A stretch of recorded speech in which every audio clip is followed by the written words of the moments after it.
speaks on eventually. And if that man decides that this is something that can feed his base, that can ingratiate himself with that kind of audience that is protective of a Caitlin Clark and what she stands for and what she represents, and they come to a conclusion that they believe she is being unfairly treated, that is going to be a problem for the WNBA. So I'm using... Your sentiment essentially is that this could be worthy of an investigation, not that you're supporting one. I'm not supporting one. But there's enough merit that they can make the argument that there's a... Stephen A. Smith made bold statements on First Take regarding potential government attention toward Caitlin Clark's situation in the WNBA. Smith referenced a Wall Street Journal piece and suggested that significant figures might examine this matter closely. Smith indicated that various issues have caught the current administration's attention. He emphasized that his involvement extends beyond sports commentary, stating he doesn't speculate without basis. According to Smith, he has connections who mention this topic could eventually receive presidential attention. They can make the argument that there's enough merit. A senator has already looked into it. You have members of the administration who have thought about it, from what I'm being told, and based on Trump's history with the NFL and him being an obvious sports fan, goes to events and stuff like that, he pays attention to this kind of stuff, and this is the kind of stuff that can feed that base. So I'm saying to the WNBA, because I support the WNBA, I want them to succeed. I want all of these ladies to get their money. I want them to have their success. I'm just warning them. If leadership determines this situation could engage their supporters, particularly those who defend Clark and her representation, and conclude she faces unfair circumstances, the WNBA could encounter serious difficulties. When questioned about whether this warrants investigation, Smith clarified he wasn't advocating for one, but acknowledged sufficient grounds exist for such arguments. He mentioned that a senator has already examined the matter, with administration members reportedly considering it based on his information. Given the president's history with NFL matters and known interest in sports attendance, Smith noted this type of issue could energize the political base. Smith directed his comments toward supporting the WNBA's success, wanting all players to achieve financial prosperity and career advancement. However, he warned about potential consequences if political involvement occurs, and supporters embrace victimization narratives around Clark. All of these ladies to get their money. I want them to have their success. I'm just warning them. Watch it.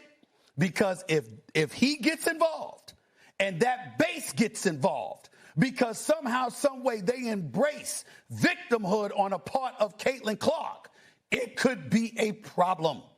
Be careful. And I'm talking to the officials. I'm talking to the WNBA. I'm talking to the players in the league. I am coming from a position of support. I don't want this to happen.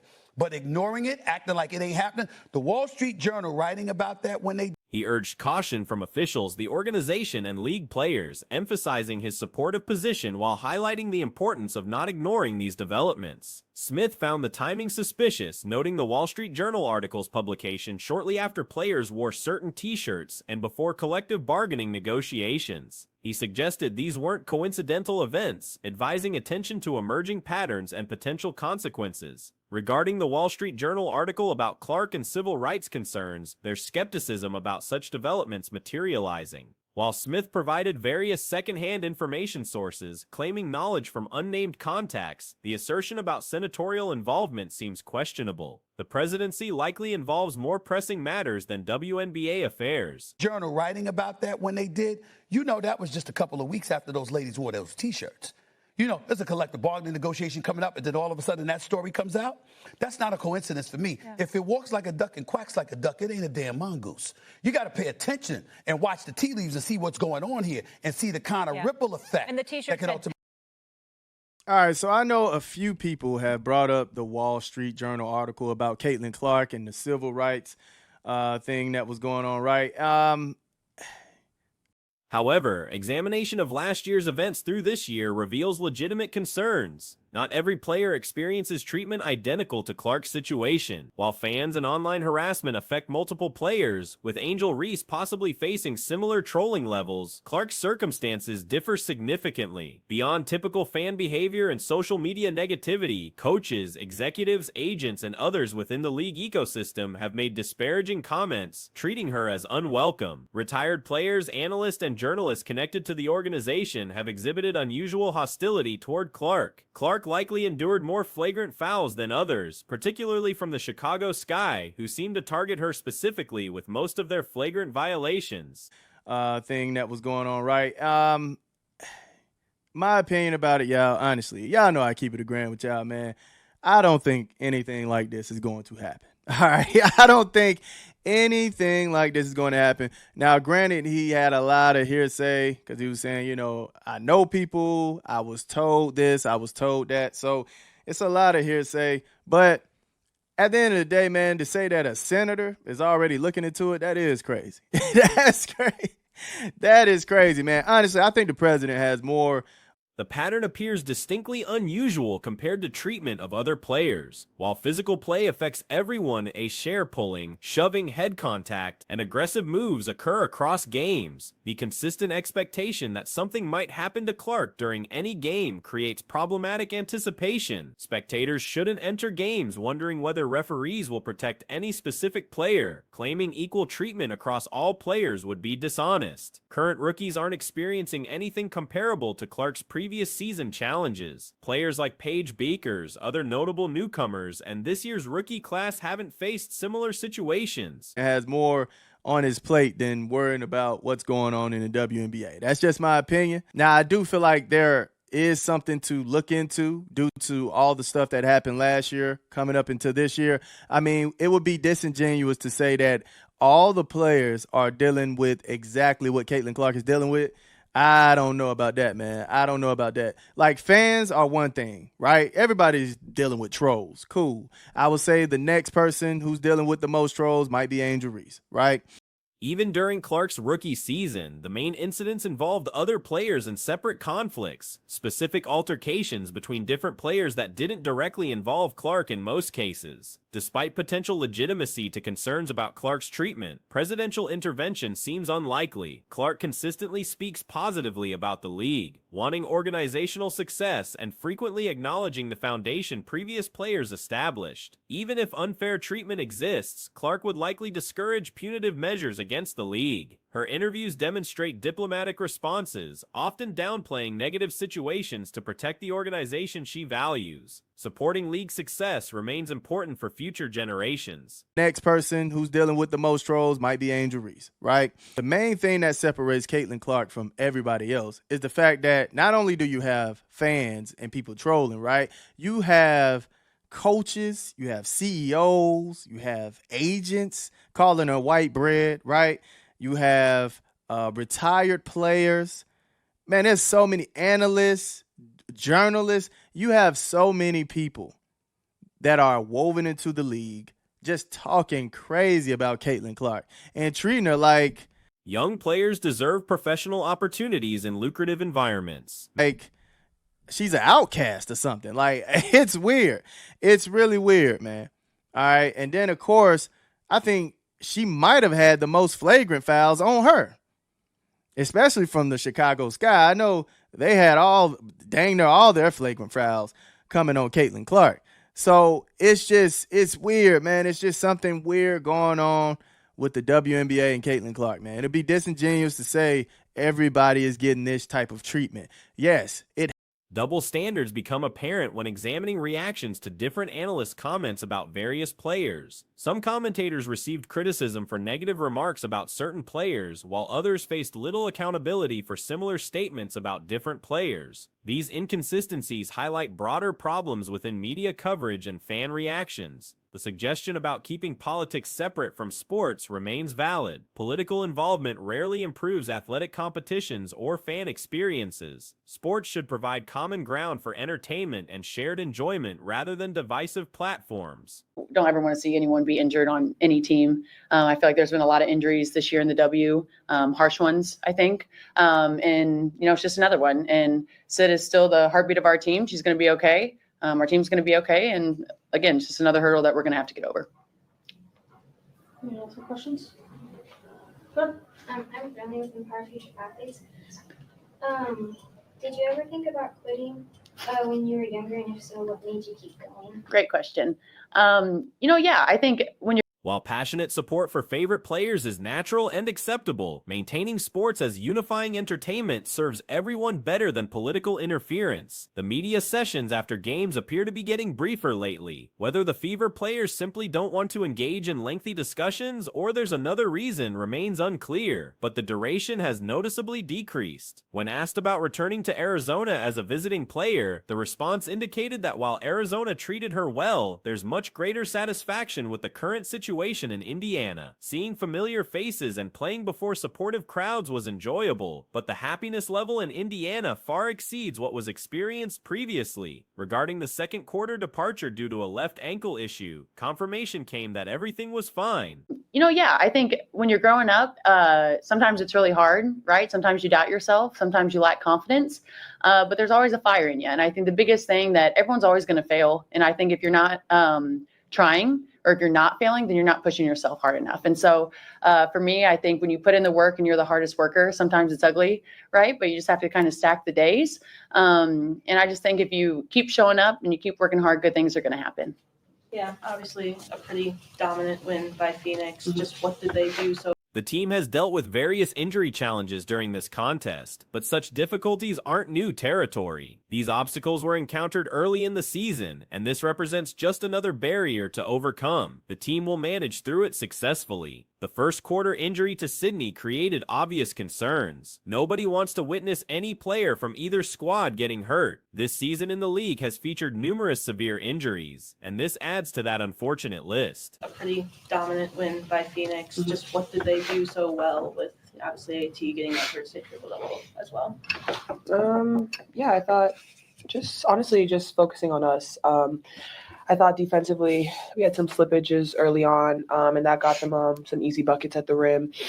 Their second chance points, that was pretty big for us, their rebounding. And so I think when you look at the grand scheme of things, a lot of things that we can clean up. And so for us, making sure that we go back, we look at that film and be ready to clean that up. It was fatigue kind of a factor, obviously, with it being your fourth.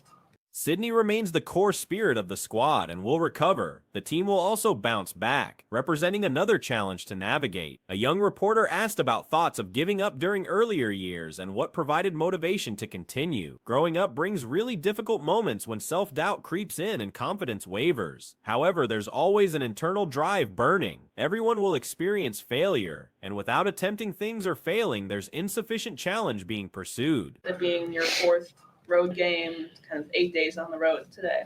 Yeah, I mean, possibly, but we're not going to just give all the credit to that. I think, once again, like every time you step on the floor, we just have to be ready. And I think, obviously, with our slippages and some of the coverages that we wanted to try and do, it allowed them to score on those.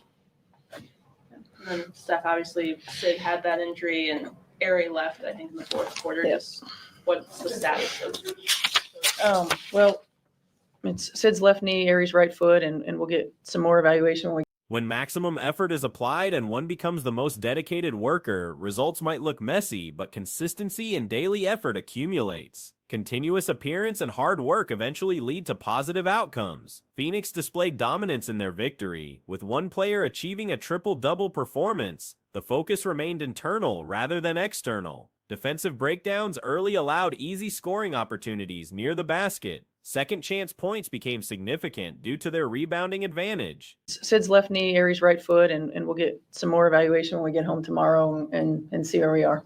And how did that kind of affect the game with Sid obviously going down right in front of the bench just in the first quarter? Just how did that affect you guys? Well, I think it affects emotionally because nobody wants to see a teemmate go down like that. Right. But also, on the floor, that's another point guard, a primary ball handler. Someone who is a big part of our rotation on both ends of the floor. And so you go down one guard and it puts more pressure on Kelsey and Sophie. Looking at the overall picture, numerous areas need improvement.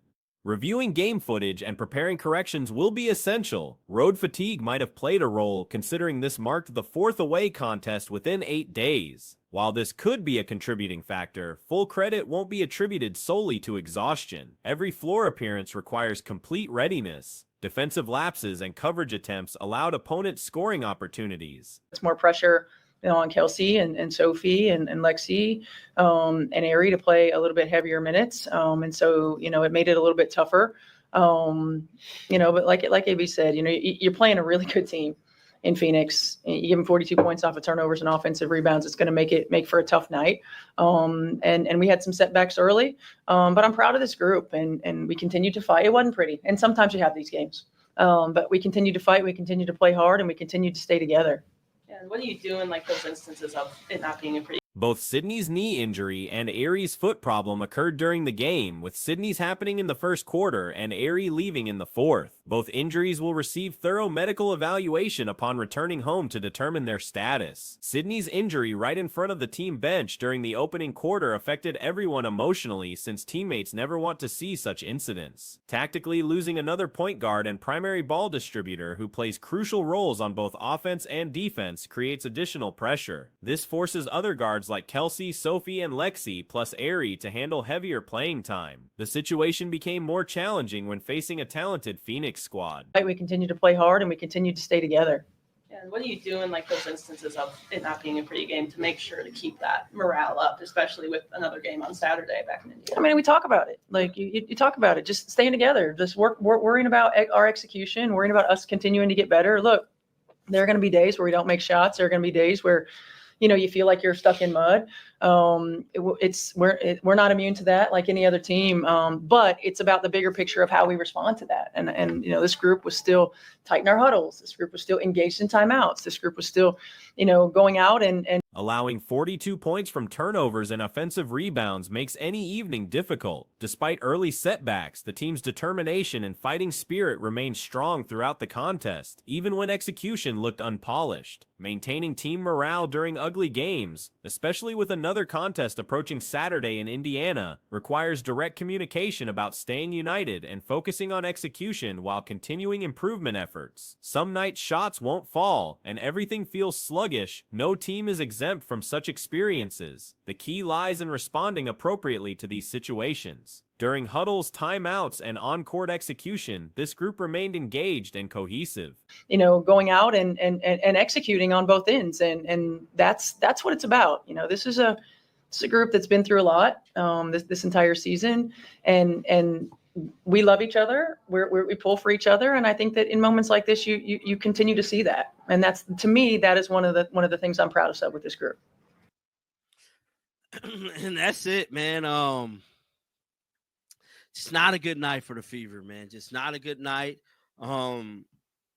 Just like I stated, having experienced significant challenges throughout the entire season, the mutual care and support among teammates becomes evident during difficult moments. The evening proved disappointing for the Fever organization. Medical evaluations will determine player availability moving forward, likely necessitating another hardship contract signing due to Arie McDonald's injury status remaining uncertain, with Sydney Colson sidelined and Sophie Cunningham performing exceptionally well for the opposition. The situation appears concerning. Caitlin Clark's return becomes increasingly crucial.